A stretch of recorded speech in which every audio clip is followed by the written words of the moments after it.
झांसी में बीवी को बंधक बनाने की खबर पर यूपी की सियासत गरमाई। सपा कांग्रेस ने सरकार पर साधा निशाना, अब झांसी पुलिस भी एक्शन में आई। सीसीटीवी फुटेज आए सामने, फर्जी खबर फैलाने वालों पर होगी कार्रवाई। आखिर क्या है पूरा मामला, क्या है बीवी को बंधक बनाए जाने की पूरी कहानी। अब झांसी में बैंक की किस्त न चुका पाने पर बीवी को बैंक के द्वारा बंधक बनाए जाने की खबर पर यूपी की सियासत गरमा गई है। सपा सुप्रीमो अखिलेश यादव से लेकर यूपी कांग्रेस ने इस घटना के बाद सरकार को घेरना शुरू कर दिया है। उधर पूर्व केंद्रीय राज्य मंत्री प्रदीप जनार्दन भी महिला के घर जा पहुंचे, जहां परिवार को आर्थिक सहायता देते हुए थाने की पुलिस पर जबरन राजीनामा कराने का आरोप लगाया है। लेकिन अब इस मामले में झांसी पुलिस ने चौंकाने वाला खुलासा किया है। पुलिस ने बैंक के सीसीटीवी फुटेज जारी किए हैं, साथ ही भ्रामक सूचना फैलाने वालों पर कार्रवाई की भी बात की है। रिपोर्ट प्रेषित करने हेतु आदेशित किया गया है। बाकी आप सभी को ये आग्रह है कि बिना जांच के और बिना तथ्य को अवलोकन करते हुए किसी भी चीज का प्रचार प्रसार नहीं करें।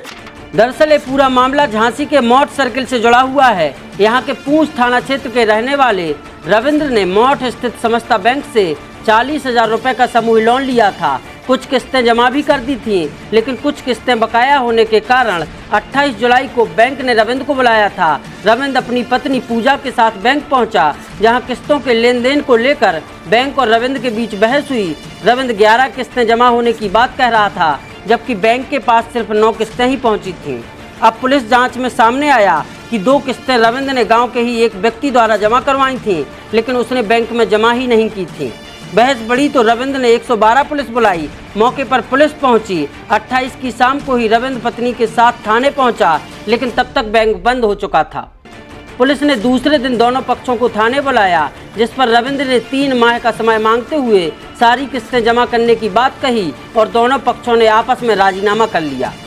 इसी दरमियान रविंद्र का एक वीडियो भी सामने आया, जिसमें वह बैंक पर पत्नी को बंधक बनाने के आरोप लगाता हुआ नजर आया। मामला मीडिया में पहुंचा तो तूल पकड़ गया।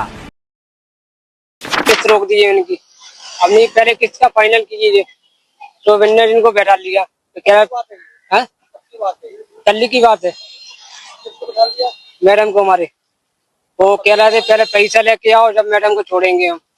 और साथ में जोड़ी भी बोल रहे थे कि रस्सी ले लो हमसे, बगल वाले कमरे में फांसी लगा लो, पूरा पैसा माफ हो जाएगा। 30 जुलाई को सपा प्रमुख अखिलेश यादव ने सरकार पर निशाना साधते हुए भाजपा की नारी वंदना योजना पर तंज कसा है।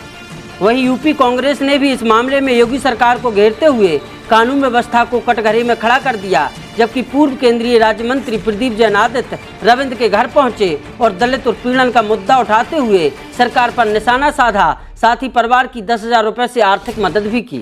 कैसा योगी राज है कि एक गरीब परिवार जिसके ऊपर केवल 40,000 रुपए का कर्जा था, जिसमें 20,000 रुपए जमा कर दिए थे और बाकी कुछ किस्तें नहीं जमा कर पाए, मजदूरी नहीं मिली, तो बहन पूजा वर्मा से ये कहा गया कि बगल के कमरे में जाओ और आत्महत्या कर लो। 5 घंटे तक बिठा के रखा। उधर इस मुद्दे पर सियासत गरमाने के साथ साथ झांसी पुलिस के एसएसपी ने एसपी देहात के नेतृत्व में मामले की जांच करानी भी शुरू कर दी। 31 जुलाई को झांसी पुलिस ने बैंक के सीसीटीवी फुटेज जारी कर दिए। पुलिस की जांच में महिला को बैंक द्वारा बंधक बनाए जाने के आरोपों की पुष्टि भी नहीं हुई। साथ ही पुलिस ने भ्रामक खबर प्रकाशित करने वालों पर विधिक कार्रवाई की भी बात की है।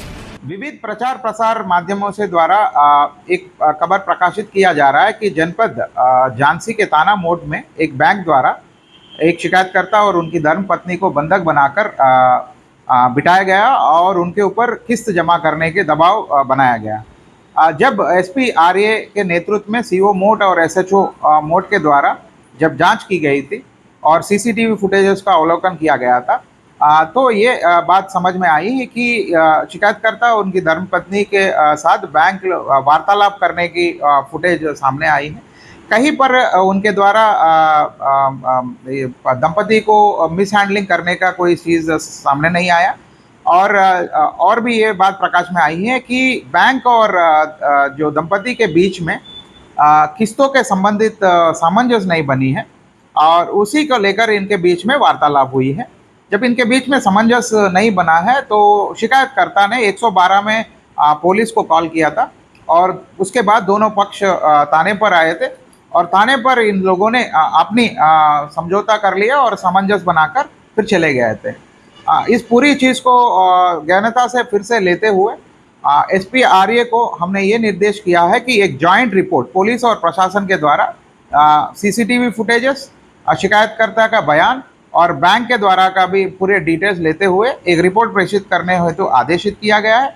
बाकी आप सभी को ये आग्रह है कि बिना जांच के और बिना तथ्य को अवलोकन करते हुए किसी भी चीज़ का प्रचार प्रसार नहीं करें।